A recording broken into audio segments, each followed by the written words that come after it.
Նախ ուզում եմ տեղեկացնել, որ ինձ հազարներ են եկել, որ անձնագրային բաժանմունքներում, որոշ անձնագրային բաժանմունքներում ես լաղանունները չեմ հնչեցնում, որովհետև զգուշացրել եմ իրանց, կարծեք թե հետևություններ արել են, որ խնդիրներ կա, քաղաքացիության տրամադրման հետ կապված, ես եթե պետք կլինի նաև ձեզ կասեմ, եւ նաև վերաբերմունքի հետ կապված բավականին խնդրահարույց դեպքեր ենք արձանագրել եւ այդ առումով շատ կարեւոր է, որ նույն անձնագրային բաժանմունքներում պատշաճ վերաբերմունք դրսևորեն արցախցի մեր քույր եղբայրների նկատմամբ։ Իմ հարցը հենց այդ հարցի շարունակությունն է, տեսեք, կոնկրետ մենք ունենք թիվ, որը շատ քիչ է, այսինքն տասնյակ հազարավոր մեր հայրենակիցներ բնակարան չեն ստանում, այսինքն կամ ինչ-որ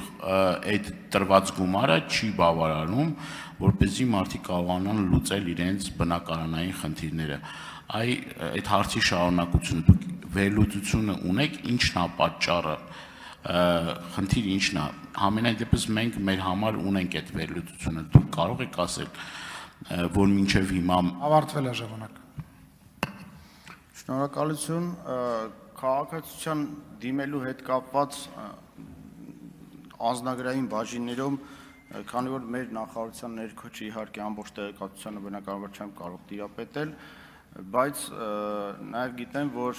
Լեռնային Ղարաբաղից տեղահանվածների համար առանձին, այսինքն աշխատակիցներն առանձնացած, ովքեր միայն իրենց խնդիրներով են զբաղվում, այդ առումով հատուկ վերաբերմունքը կա, որպեսզի նաև տեղի ունենա արագացված ընթացակարգով քաղաքացիության դիմելիությունը, պատճառները, գլխավոր պատճառը իհարկե քաղաքացիությունը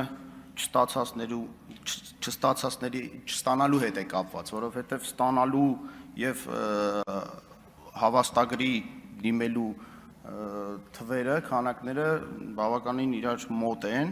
և ինչպես նշեցի 1600-ից ավել ընտանիքներ արդեն ձեռք են բերել իրենց բնակարանները և այն գումարները կարծում ենք, որ հիմնականում բավարարում են, եթե իհարկե չխոսենք Երևանին ու Երևանամերձ բնակարանի մասին, շնորհակալություն։ Արձագանք, պարոն։ Ես ճիշտ հասկացա, 26000 մարդ ստացել է քաղաքացիություն, 26000-ից ինչքան է ստացել, 1600, ճիշտ է։ Ընտանիք։ 1600 ընտանիք։ 3810 ընտանիք ստացել է հավաստագիր։ Հա, լավ, այն մնացած մարդիկ, որոնք որ չեն ստացել։ Այսինքն այդտեղ խնդիր դուք չեք տեսնում, ո՞րն է այդ խնդիրը։ Այդ ենք ուզում հասկանանք։ Իմ կարծիքով խնդիրն է, որ եղած գումարը չի բավարարում մարդկանց այդ բնակարանային հարցերը լուծելու։ Եթե տենց լավ ծրագիր էր, կարծում եմ ոչ մեկ չէր ուզել գնալ մի հատ էլ վարձով մնար կամ բնակարանային խնդիրներ ունեն, ասենք մենք վերջերս նաև ռեպորտաժ տեսանք, երբ որ մեր արցախցի հայրենակիցը ավտոմեքենայի մեջ է գնում։ Այսինքն ուզում ենք խնդիրը պիտի ռեալ հասկանանք ինչ է, որ կարողանանք դրա լուծումները տանք։ Մարդիկ կան, որ մինչև հիմա բնակարանային խնդիրներ ունեն ու այդ մարդիկ շատ են։ Շնորհակալություն, պարոն Դանիելյան։ Պարոն Դանիելյան, իսկ ի՞նչն է խանգարում դիմել ստանալ քաղաքացիություն, հետո ստանալ հավաստագիր եւ այդ ժամանակ նոր բարձրաձայնել, որ գումարը չի հերիքում։ Այսինքն մենք ունենք բազմաթիվ դեպքեր, երբ քաղաքացիություն չեն ստացել, բայց կա դժգոհություն, որ այդ գումարը չի բավարարում։ Նախ պետք է ստանալ քաղաքացիություն, հետո անցնել այն ճանապարհը, որը այս 1600 մեր հայրենակիցներ, ընտանիքներ արդեն իրացրել են իրենց իրավունքը եւ մենք ունենք 250 բնակավայր Հայաստանում, 250 բնակավայր, այդ թվում քաղաքային, որտեղ մեկ անձի անդամի ընտանիքի մեկ անձի հաշվով աջակցության չափը կազմում է 5 միլիոն դրամ։ Այսինքն մենք 250 բնակավայրում 25 միլիոնով 5 հոգանոց ընտանիքին չենք կարողանում ապահովել բնակարանով, դա կարծում եմ մի քիչ տեղին չի նման